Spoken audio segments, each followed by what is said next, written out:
Antes de começar, se inscreva no canal e ative o sino para receber uma notificação a cada novo vídeo.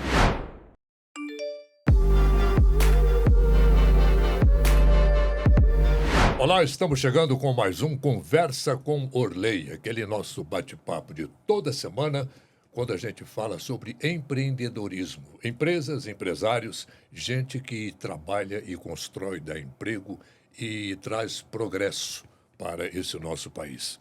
Hoje nós vamos falar sobre um tipo de empreendedorismo diferente.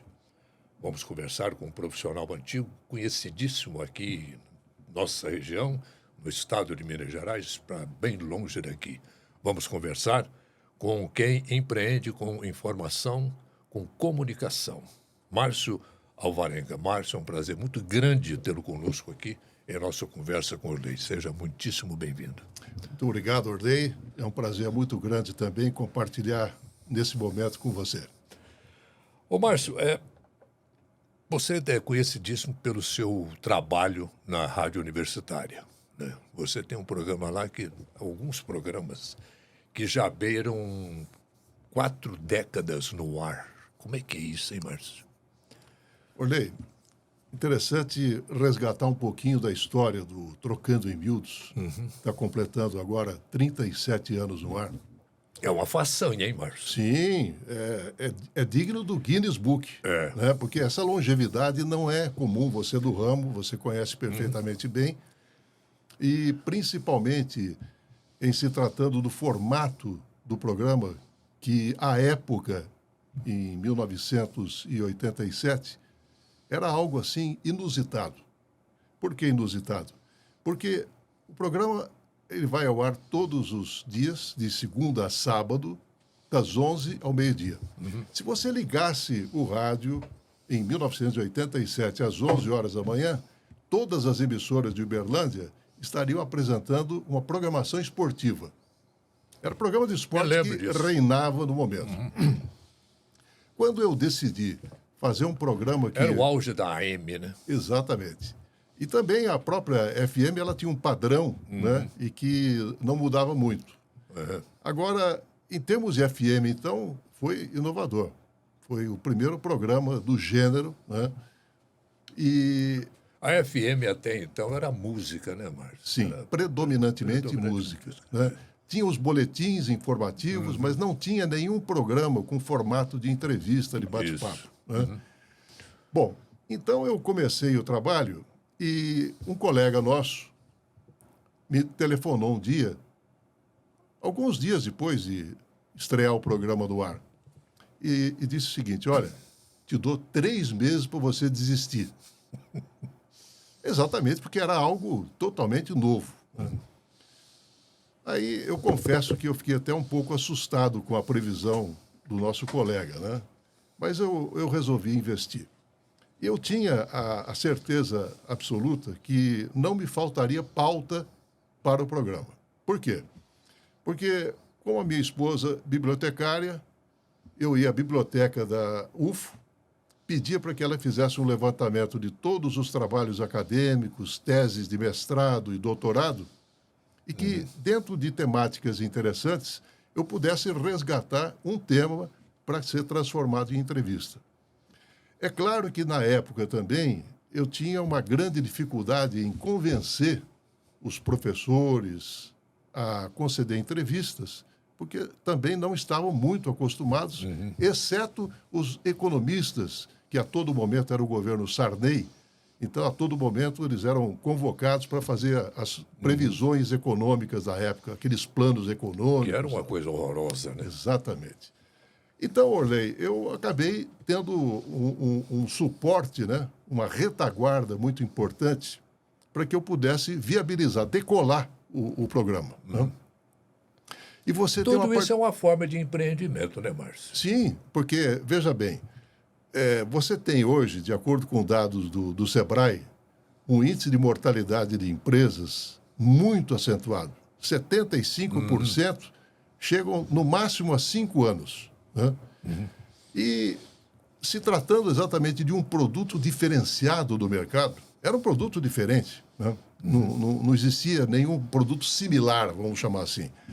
E, consequentemente, os assuntos que você trazia para serem abordados, eles eram estimulantes. E, como o programa era ao vivo, isso também fazia com que os próprios ouvintes ligassem para a emissora, tivessem perguntas a serem formuladas aos entrevistadores, e isso criava um processo de interação muito interessante e rico para o programa, né? E assim a gente foi tocando. Agora, você é um dos padrinhos do programa. Talvez... Pois é, sempre falou isso. Então, que coisa, eu não lembro disso, Márcio. Pois é, nós éramos colegas lá da rádio. A rádio estava nascendo, né, na época. Né? Sim, a rádio começou em 86, um ano antes. Eu né? me lembro. E aí, um belo dia, eu cheguei para você e falei, olha, eu estou querendo fazer um programa assim, assim, assim, descrevi o modelo do programa. Eu falei, só tô com uma dúvida. Qual é o nome que eu poderia batizar esse programa? Eu falei, bom, você acabou de me dar aí os subsídios para que demonstrasse claramente que o que não vai faltar no programa é informação. E como o programa vai ser ao vivo, então, informação ao vivo. Pronto. Foi batizado pelo Orley Moreira o programa Trocando em Miúdos, porque daí, em 96, eu assumi a diretoria de comunicação da UFO e me vi impossibilitado de continuar o trabalho ao vivo. E aí eu tive que mudar o nome, aí não se justificava mais informação ao vivo. Uhum. E a partir daquele momento também, eu passei a ter a participação muito efetiva de colaboradores em quadros temáticos. Então, a partir de 96, o Informação ao Vivo se transformou em Trocando em Miúdos. E aí criei esses quadros temáticos e fui desenvolvendo, fui arregimentando. Hoje eu tenho 20 colaboradores efetivos, que são 22 quadros temáticos com assuntos diferentes. Não.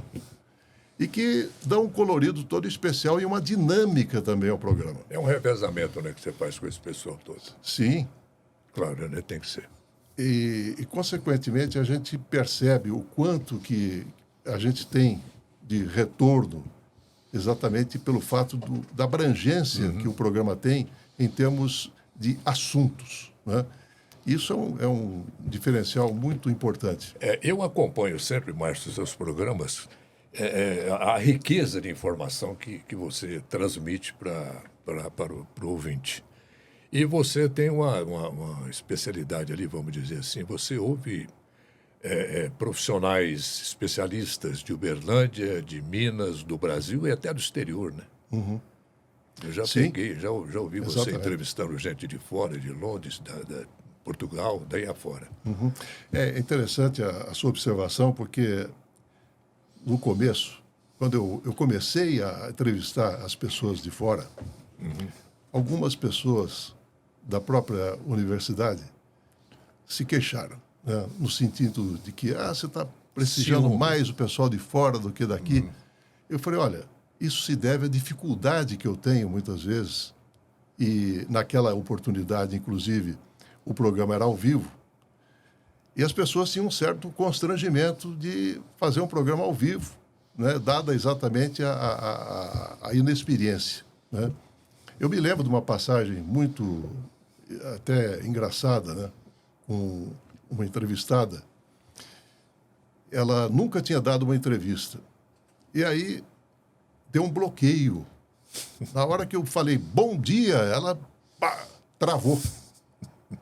E como ela vinha ao programa falar sobre o trânsito de Uberlândia, aí eu peguei e falei, bom, deu um probleminha no microfone da professora, então eu vou fazer um preâmbulo aqui antes de formular a pergunta para ela, que é o seguinte: é impressionante como Uberlândia tem uma situação totalmente diferenciada com outras cidades do mesmo porte. Por exemplo, aqui você pode observar as avenidas Afonso Pena, Floriano Peixoto, o trânsito de ônibus, caminhões, bicicletas, carroças, tranquilamente. Naquela época tinha muita carroça. Sim.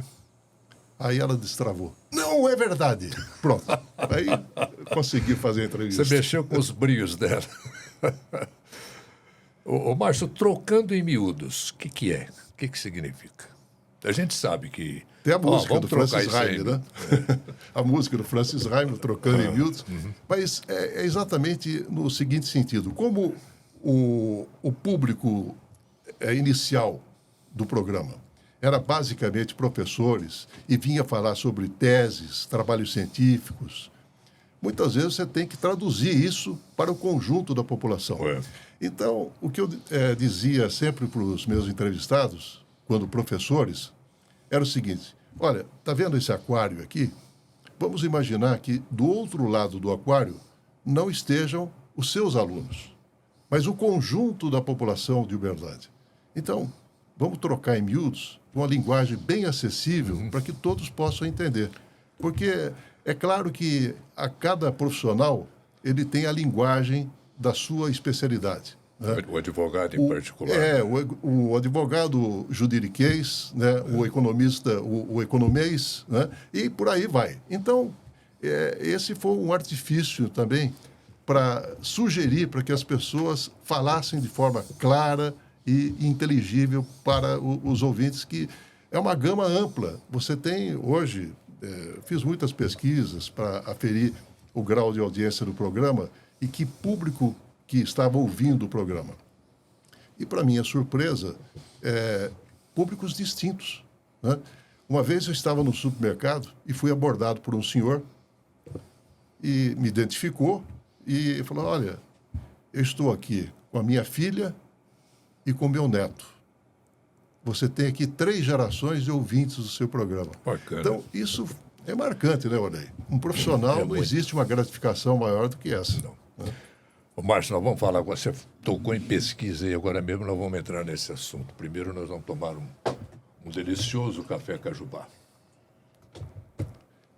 Você sabe que eu tive a Casa do Café. Ah, é? É. Olha. A Casa do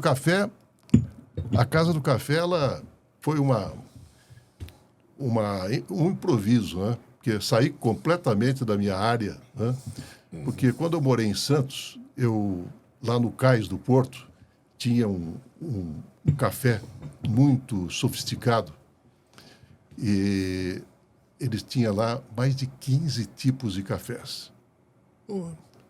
Café com licor, café com vodka. Né? E aquilo ficou na minha cabeça. Então, eu tentei exatamente... Era uma salada de café. Eu arrisquei na época errada a Casa do Café. Agora, um café como o Cajubá, por exemplo, tem que ser tomado puro, né? Não tem outro. E você que mora fora de Uberlândia, na sua cidade, se você lá na venda, no supermercado, no armazém, não tem o produto, não tem um café Cajubá, você pega o seu celular, entra lá no computador, acessa lá www.cafecajubá.com.br, entra no mix do Cajubá, escolha lá seu produto, faça o seu pedido, que logo, logo chega aí. Uma delícia. O café é a bebida do Brasil e Cajubá é a melhor opção. Quem mora fora de Uberlândia e região pode receber os produtos Cajubá em sua casa através da loja online que entrega em todo o Brasil. Acesse em www.cafecajubá.com.br e confira todo o mix de produtos e as opções de frete ideais para você. Café é a bebida do Brasil. Cajubá é a melhor opção. A toda hora, em qualquer lugar, café tem que ser Cajubá. Ô, Márcio, você começou a falar aí em pesquisa que você fez para aferir a audiência, essa coisa toda do programa. Você já trabalhou com pesquisas? Eu tive uma empresa por 26 anos. Né? E aí você tinha todos os gêneros de pesquisas. Pesquisas mercadológicas, pesquisas políticas, pesquisas para medir a satisfação do cliente. E é interessante porque a pesquisa é um instrumento indispensável para a sobrevivência das empresas. Então, muitas vezes, o que acontece por parte de empresários é acreditar no seu feeling. Ah, não, meu feeling diz que vai dar certo e tal. E aí nós estávamos falando exatamente do índice de mortalidade de empresas, né? E tem relação direta exatamente com isso. Você se arborar muitas vezes numa atividade que não tem muita aceitação, ou então a sua empresa tem problemas de posicionamento perante a população, a clientela, e não conhece que tipo de problema ela tem, então isso pode ser determinante, inclusive, para a derrocada da empresa. Na hora de montar uma empresa que você vai ter ali uma enormidade de investimento, de gasto e tudo mais, você apostar ali no escuro é complicado, né? É arriscar. Pode ser um tiro do pé, né? Exato, né? É muito bom. Ô, Márcio, o rádio desse nosso tempo, vamos dizer assim, para cá, mudou muito, completamente. Como é que é isso? O rádio, ele tem uma capacidade extraordinária de se adaptar aos seus tempos, né? Então, se você fizer um mergulho no túnel do tempo e pegar o rádio dos primórdios, né? Então, você tinha um padrão de programação, né?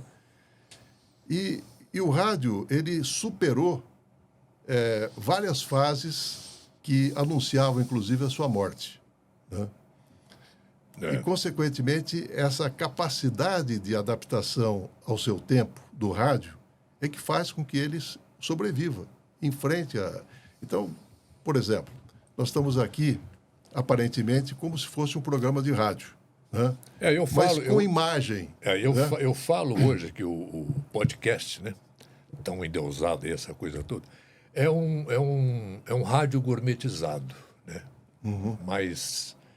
Mais, vamos dizer, mais elegante, né?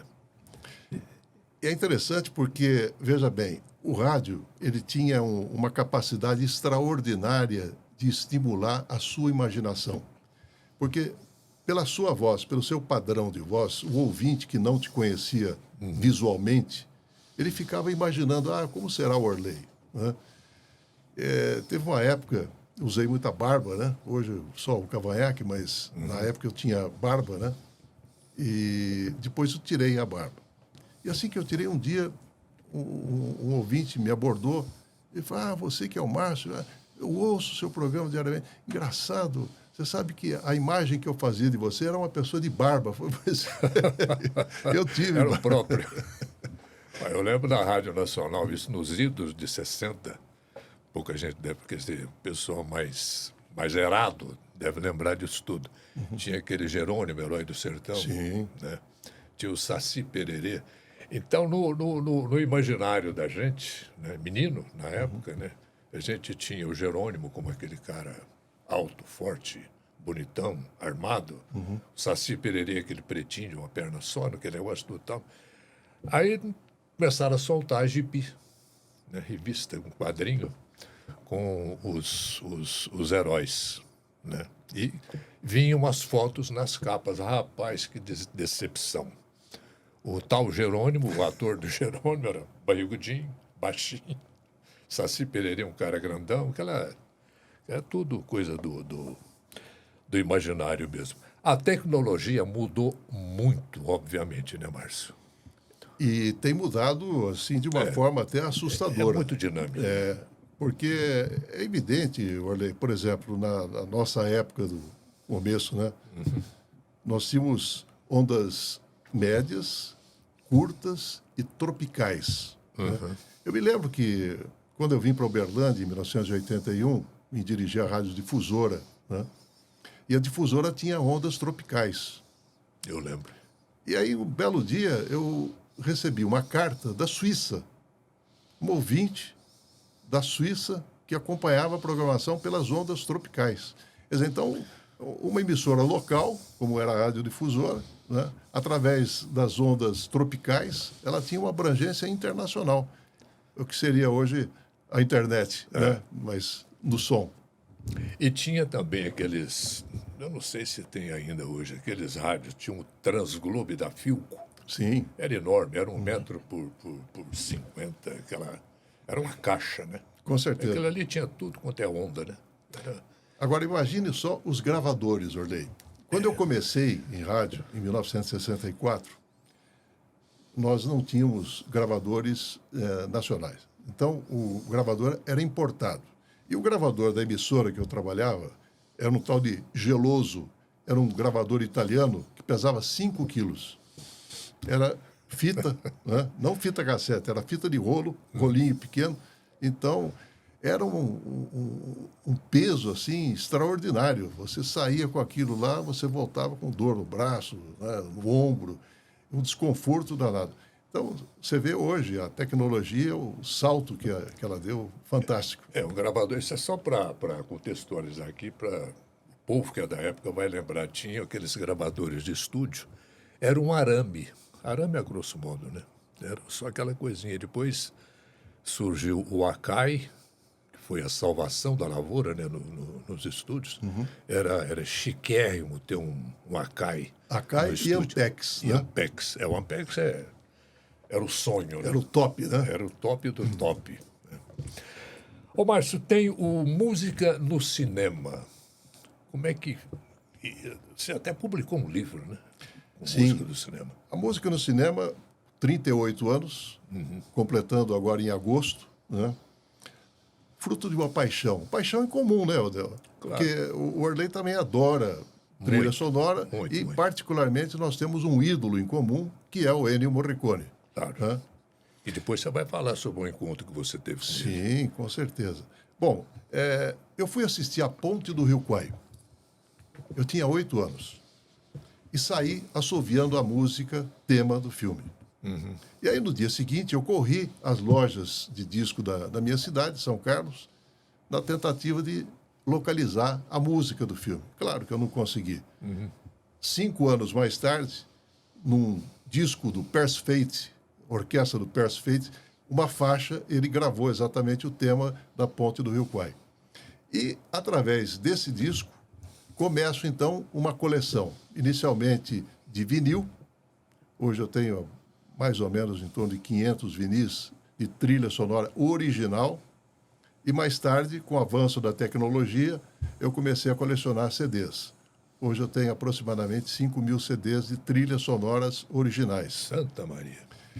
Então, eu tinha um acervo fantástico. Eu não tinha um programa de rádio.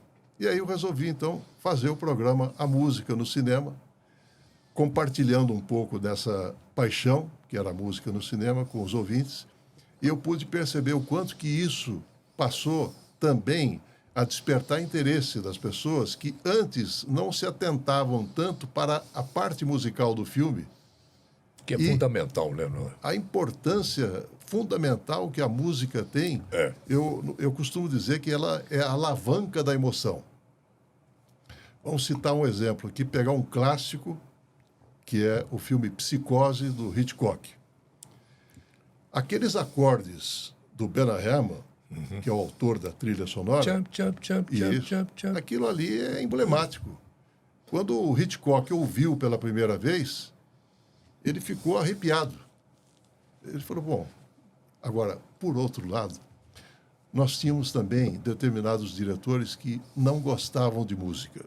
O Fellini era um deles. Ele foi convencido pelo seu amigo e compositor Nino Rota, que foi companheiro de vários anos. E o Fellini justificou... Uma vez ele estava sendo entrevistado pelo Nino Rota, na Rai 3.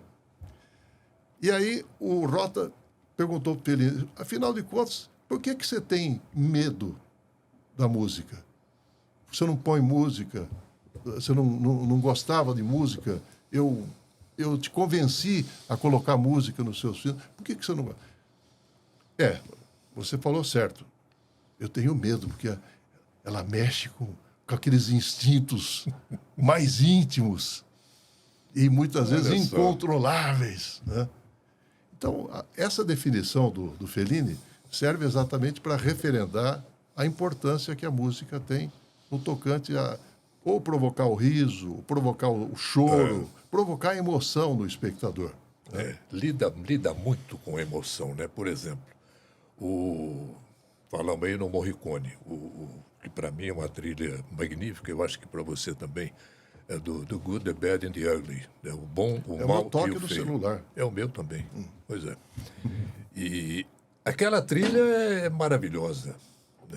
Eu acho que o filme não seria a mesma coisa não fosse aquela trilha. Olha, essa opinião sua também é do Sérgio Leone, diretor do filme. Né? O Sérgio Leone, ele era muito amigo, ele estudou no ensino básico com o Morricone, né? E muito amigos. E aí eles acabaram formando essa parceria, inicialmente no Spaghetti Western, né? Foram filmes de western. E aí interessante, Orley, que, por exemplo, Era Uma Vez no Oeste, um outro western magnífico, a Once música Upon a Time in the West. fantástica. Tem aquele tema principal, toda vez que a Cláudia Cardinale aparece em cena. Aí, nessa entrevista que eu fiz com o Morricone, eu perguntei justamente isso, mas como é que nasceu a inspiração para fazer essa música, né? E aí, antes, eu tinha feito uma outra pergunta para ele, uma pergunta meio óbvia, até meio idiota, né? Perguntei a ele, falei assim, como é que o senhor compõe? Ele falou, eu sento e escrevo. Aí eu percebi que eu tinha dado uma tremenda mancada, né? Aí eu fiz a pergunta seguinte, que foi o seguinte, bom, mas e no escuro? Aí ele riu. E foi assim que nasceu a música do Era Uma Vez no Oeste. Ele fazia a cesta todo dia e deixava um caderninho no criado mudo. De repente, no meio, no despertar, ele podia ter um insight, uma inspiração. Ele pegava o caderninho e, no escuro, colocava as primeiras letras, os primeiros acordes da música. E foi assim que nasceu o tema do Era Uma Vez no Gente, Oeste. aquela música é maravilhosa, né? Ela foi muito executada também com aquele aparelho russo, né? O Temerim, Temerim. Fantástico. que imita, né, a voz Exato. humana. É muito, muito interessante. Estamos aqui no plantão de vendas da Econil. Luciano, reta final para as vendas do Ecopark. Ecopark 2, né? A segunda etapa do Masterplan Ecopark. Então, o Ecopark 1 já foi um sucesso e o Ecopark 2 está caminhando também para ser um sucesso de vendas. Abertura dia 22 agora de junho. Estamos agora para a reta final, definindo as últimas estratégias de venda. O momento agora é de cadastrar os clientes. Então, você que é da imobiliária, corretor, vem aqui no nosso plantão, Avenida Lidormira Borges do Nascimento, tá? 6205, a nossa maquete está aqui, a equipe Vertex está aqui aguardando vocês também para esse atendimento. E, claro, nós da Inconil sempre à disposição para tirar suas dúvidas. Aguardo vocês, a gente se vê dia 22. Márcio, agora vamos falar como empreendedores. O rádio hoje é um bom negócio? O rádio, Empresarialmente, financeiramente? o rádio sempre foi um bom negócio. O que acontece com o rádio, Orley, é que da comunicação, ele é o primo pobre. Né?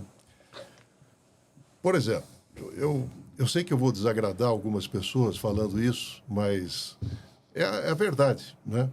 Por exemplo, em 1974, eu tive uma agência de publicidade na minha cidade de São Carlos.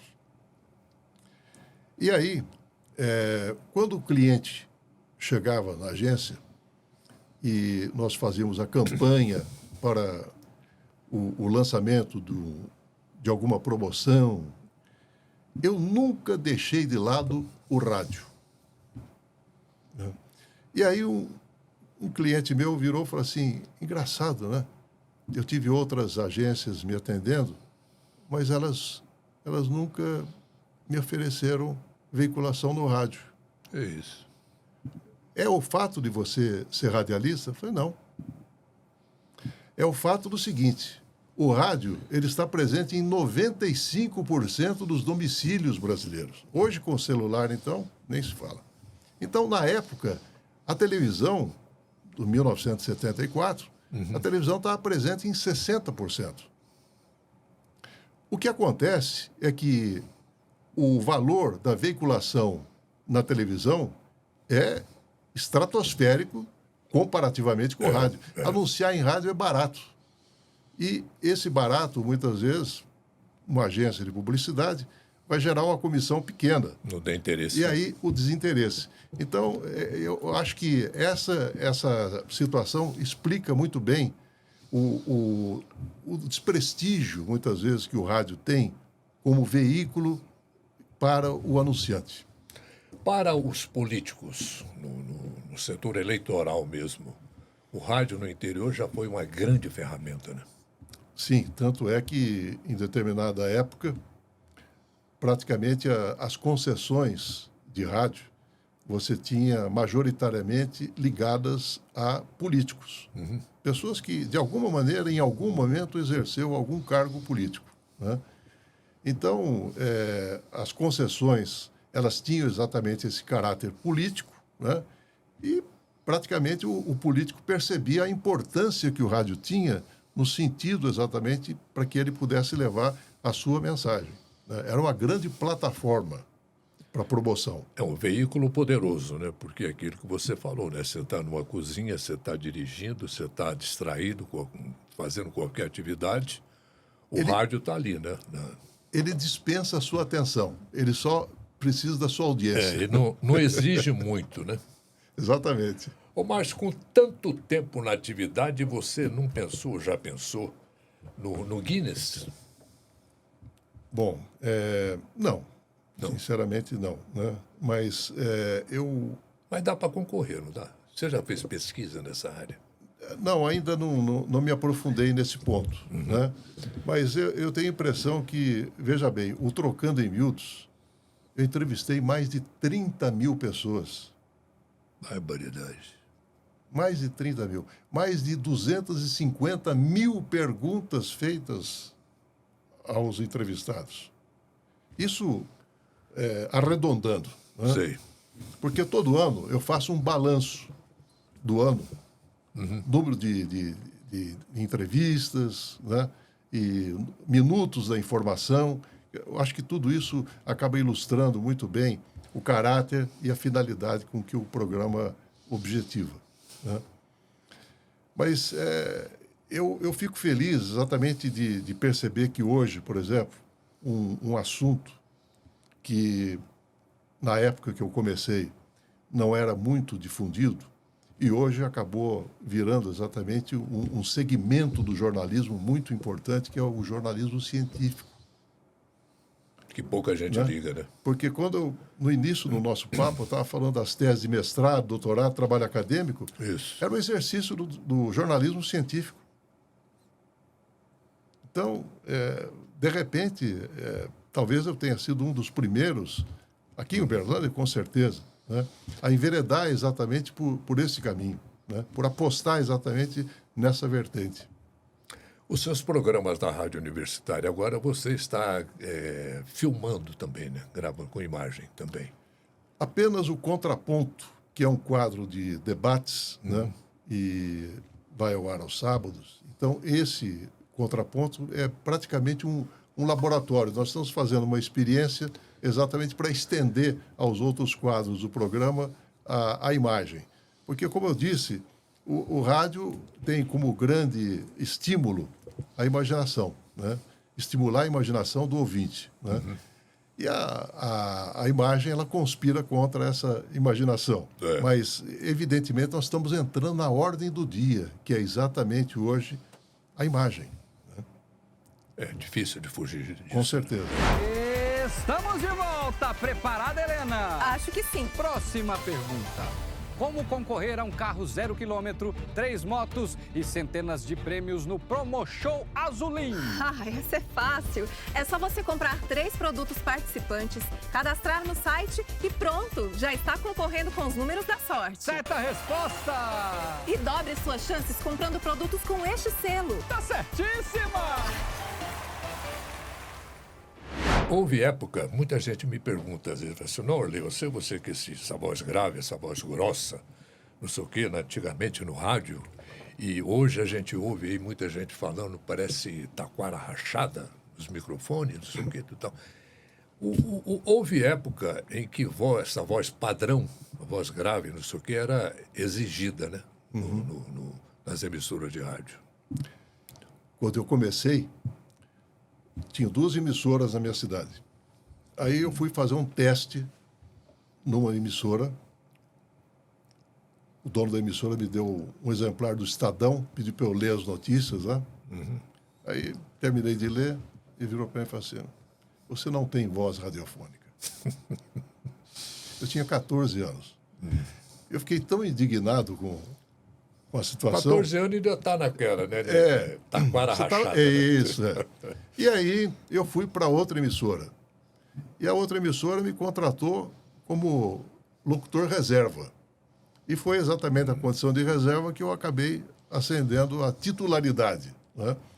Mas na emissora tinha um locutor e ele tinha uma voz assim, meio fanhosa. Sei. E na época tinha uma locutora de rádio que era especialista em dar receita de bolo. E aí botaram o apelido no sujeito exatamente dessa locutora, né? Porque ele fugia também ao padrão do rádio, que era aquela voz grave, né? Aquela voz impostada, né? E, consequentemente, nos dias de hoje, você percebe que essa preocupação não existe, porque o importante é o conteúdo. Exatamente. Ô, Márcio, planos para o futuro. Orley, eu quero ainda... Muita gente às vezes pergunta, bom, você já tem tempo de estrada, você pensa em se aposentar, né? Foi decididamente não, né? Agora, eu estou Essa exatamente... profissão nossa não dá para aposentar, né, ô Márcio? Porque eu acho que a perigo, gente, né? quanto mais velho, mais experiente você vai ficando, mais conhecimento você vai adquirindo, eu acho que é até um pecado, né, parar com essa atividade. Então, e eu costumo dizer, às vezes as pessoas dizem, mas você trabalha muito, né? Eu falei, não, eu me divirto muito, porque eu amo aquilo que eu faço, né? Quando você faz com prazer, né? Então aquilo não vira obrigação, né? Não pesa. Agora, eu quero ainda, tenho planos para esse ano, lançar um novo livro. E esse livro, em primeira mão, eu estou anunciando aqui para você, é um livro de entrevistas. Olha. E é um livro diferente. Ele já está pronto há 3 anos. Mas eu ainda fico maturando, E a questão é a seguinte, Orley. Na minha trajetória profissional, entrevistei muita gente interessante, muita gente boa, né? Você citou o Morricone, foi uma delas, né? Eu entrevistei o Anselmo Duarte, diretor do filme Pagador de Promessas, o único filme brasileiro a ganhar a Palma de Ouro de Cannes. A Cacilda Becker, uma das maiores atrizes do teatro brasileiro, né? E tem outras pessoas que eu gostaria de ter entrevistado e não entrevistei. Então, pensando nisso, eu mesclei num livro as pessoas que eu entrevistei e aquelas que eu gostaria de ter entrevistado. Um exemplo, eu entrevistei o Sócrates, jogador de futebol na época do Corinthians. Eu gostaria muito de ter entrevistado o Sócrates, filósofo grego. E aí, então, no livro, eu acabo simulando uma entrevista com o Sócrates. Agora, a resposta que o Sócrates ofereceu à minha pergunta, ela foi fruto de uma busca, de um trabalho de pesquisa para chegar à resposta que o Sócrates daria caso eu tivesse feito aquela pergunta a ele. Falar em Sócrates, o Steve Jobs teria dito que ele daria alguns anos de vida para ter 15 minutos de conversa com Sócrates, né? São sonhos, né? Sim, com certeza, né? Quem nos dera. Ô, Márcio, como é que foi? Dá uma geral da entrevista com o Morricone. Como é que foi? Então, Orley, eu fiquei decepcionado quando o Morricone esteve pela primeira vez no Brasil, que foi em 2008, num concerto no Rio de Janeiro. Eu cheguei para o concerto e no dia anterior ele tinha dado uma coletiva de imprensa. E aí, então, eu perdi a oportunidade de entrevistar o Morricone. Aí, no ano seguinte, coincidentemente, porque tem um ditado que diz que um raio não cai 2 vezes no mesmo lugar, né? e caiu, né? O Morricone voltou para o Brasil no ano seguinte e voltou ainda numa situação muito melhor, porque no Rio de Janeiro ele não contou com aquela orquestra que sempre o acompanhou, que foi a Sinfonietta de Roma. E ele trouxe a orquestra para o Brasil. Legal. Um concerto no Teatro Alfa, em São Paulo. E aí, eu conversando com a assessora de imprensa do Morricone, que eu conheci no Rio de Janeiro, brasileira, casada com o filho do empresário do Morricone, a Patrícia. E a Patrícia, então, me disse, olha, Márcio, o Morricone não vai dar entrevista dessa vez no Brasil. Eu falei, meu Deus, mas como? Não. Eu vou fazer o seguinte, eu vou conseguir para você assistir o ensaio da orquestra no dia do concerto. Tá bom? Eu falei, tá ótimo. Aí, peguei um táxi, saí do hotel, fui para o Teatro Alfa para o ensaio da orquestra. O motorista errou o caminho, parou no fundo do teatro, ao invés de parar na frente. Aí falei, não tem problema, pode deixar que eu entro por aqui. As artimanhas do destino. Exatamente. Aí eu estou entrando, aí veio um segurança, virou para mim e falou assim, você é do coro? Sim. Então, você entra aqui e vai sair lá no palco. Ah, ótimo, muito obrigado. Era tudo que eu precisava, né? Aí fiquei no palco, fiz amizade com o assessor da Sinfonietta Orquestra de Roma. Você falava italiano bem. Falo bem. Fala bem. A primeira vez que eu estive na Itália, em 1970, eles não acreditavam que eu fosse brasileiro, porque eu aprendi italiano com uma italiana. Então, eu não tinha sotaque, né? Então, isso foi um diferencial. Aí, conversando com o Mário, o assessor da orquestra, eu falei assim, será que depois do concerto, do ensaio, eu teria a chance de fazer apenas uma pergunta para o Morricone? Ele falou, espere que eu vou tentar. Aí acabou o ensaio, eu estava com a mochila e eu tinha, pela primeira vez na minha vida, eu tinha preparado as perguntas que faria para o Morricone, dada a responsabilidade da situação. E aí, bateram no meu ombro, era o Morricone, com o Mário. Aí, aquilo me pegou de surpresa, eu não tive nem tempo de lançar a mão das perguntas que eu tinha preparado. E aí, a primeira pergunta que eu fiz para ele, me fugiu a palavra assovio, porque a pergunta era se o assovio poderia ser considerado uma espécie de instrumento. E aí, il maestro, può essere un strumento? Aí, de repente, veio a palavra. Maestro, il fischio può essere un strumento? Oh, sim, como não? Aquilo ali praticamente quebrou o gelo. Porque ele se transformou numa outra pessoa. E a segunda pergunta, então, deu uma satisfação maior ainda a ele, porque eu perguntei qual foi a sensação... Simplificou a conversa, né? Sim, eu perguntei a ele qual foi a sensação dele ter composto um samba para uma trilha sonora. Em 1966, o filme A Qualquer Custo, tem cenas rodadas no Brasil, então ele tinha que fazer um samba. E aí ele me contou que ele teve a sorte de encontrar um conjunto de brasileiros que estava excursionando pela Itália, e ele convidou para gravar 4 músicas para ele aproveitar na trilha sonora. E aí ele gravou pela primeira vez também, ele compôs 2 sambas. Bacana. Né? Então, quer dizer, essa entrevista do Morricone foi verdadeiramente fantástica e não se repetiu, porque eu fui a 4 concertos subsequentes dele, 3 na Itália, 1 no Chile, e eu não consegui mais. E pelas nuances, né, que você está contando. Então, ela adquire um sabor Todo especial. especial. Nem diga. Márcio Alvarenga, foi um prazeraço ter você aqui em nossa conversa com o Orley de hoje. Muito obrigado. Foi muito bom mesmo. Viu? Muito obrigado. É sempre um prazer, exatamente, a gente poder compartilhar desse assunto comum, né?